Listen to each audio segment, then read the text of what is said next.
Welcome metalheads to No Nonsense Metal Reviews. I'm George, and today I am very excited to be reviewing the brand new studio album, the fourth full length to be released from Sweden's power metal glorious kings, Twilight Force. This is At the Heart of Wintervale. So this is an absolute stunning album.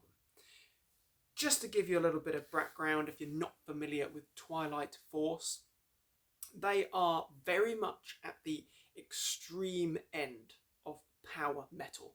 It's like symphonic power metal on steroids. Very much a unique band, a unique sounding band. They're completely out there. They are further along in terms of extremity and just totally out there craziness. Even further out there than the likes of Dragon Force or even Bloodbound at times, Dragony. I'm talking about these bands that are considered to be totally wild and extreme power metal bands. But this album, At the Heart of Wintervale, is a really great album. It's a lovely album. If you're not a fan of power metal, if you're not a fan of symphonic metal, then you probably won't enjoy this album very much. But I think that it's a really lovely album. It's a beautiful piece. This sort of music that Twilight Force create here, this is the perfect sort of video game soundtrack music. This is the perfect stuff to be listening to while you're playing Dragon Age, while you're playing Elder Scrolls. And I know that I've said that about a few things lately, talking about Power Paladin, but the same does definitely apply to the mighty Twilight Force. So, in terms of sound and style, this is power metal, but it's not as heavy as, say, Dragon Force or Bloodbound can be. Those bands can be very, very metallic. Although you get some good riffs and you get some good leads and things, it's far more about the combination of that full throttle drumming, crazy symphonic edges. It's got, as I say, it's got some driving riffs, but the riffs are not necessarily the main focal point, if that makes sense. Everything kind of melds in together. So it is still metal, fear not, but it is not just very guitar heavy, guitar driven metal.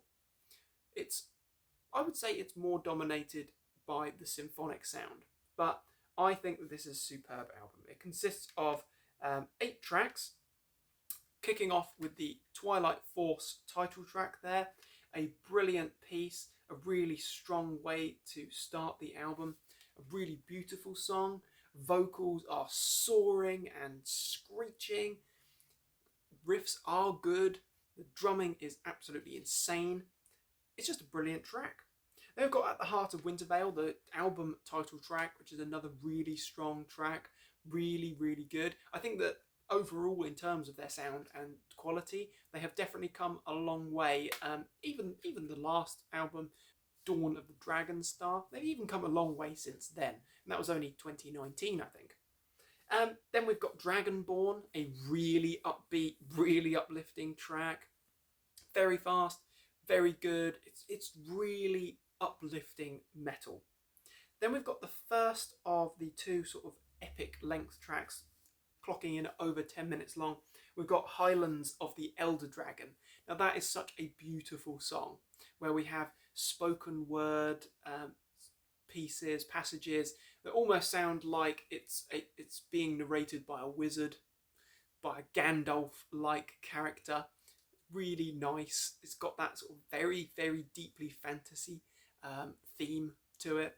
Really good. Really enjoy that. And it's the melodies and the music is so beautiful. It almost makes you want to have a little cry. It brings out that inner child that's hungry for magic and adventure in you. Sky Knights of Aldaria, however you're meant to pronounce that, that is probably the heaviest track on the album, I would say. It is a heavy, riff-driven track, full throttle, really good, very uplifting. Then we get the very, very folky, very beautiful interlude passage, a familiar memory. Very nice. It reminds me of the Shire scenes in Lord of the Rings, to be honest. That's what it brings to mind. Then we've got Sunlight Night. Now that is a bit of a weird one because it's a very good song. It has some really heavy moments in it, just like the Sky Knights of Aldaria. However, it does have this strange sort of Caribbean moment where we've got like almost like a steel drum thing going on, and that is just a bit weird because it kind of breaks the pace, and yeah, it's just a bit odd. But it's a good song other than that.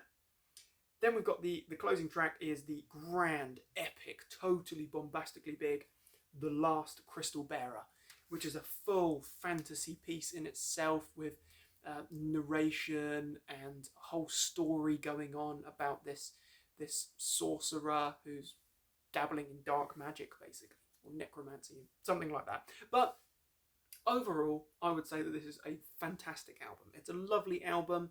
It's really magical, and it's just really enjoyable. So if you just enjoy not too serious, but maybe a bit over the top, a little bit crazy power metal, then Twilight Force are a band for you. At the Heart of Wintervale will definitely satisfy your needs for fantasy and adventure. So what are your thoughts and opinions on Twilight Force and this album? Have you heard it? If so, let me know what you think. If you haven't heard it, I would honestly say give it a chance. Tracks to check out: Twilight Force, the opening track there, Highlands of the Elder Dragon, because it's such a beautiful epic piece, and Sky Knights of Aldaria. Check out those tracks. Just give it a chance. Just YouTube it, Spotify it, whatever. Because this is epic power metal. If you like Dragon Force, if you like Dragony, if you like Mystic Prophecy, I think that you're gonna like this. At the Heart of Wintervale by Twilight Force, brand new album, check it out. It's really a very enjoyable piece. Thank you very much for watching, my friends. Do feel free to like and subscribe, as always. Feel free to check back soon for more reviews and recommendations of all the good heavy stuff. And of course, take care, my friends.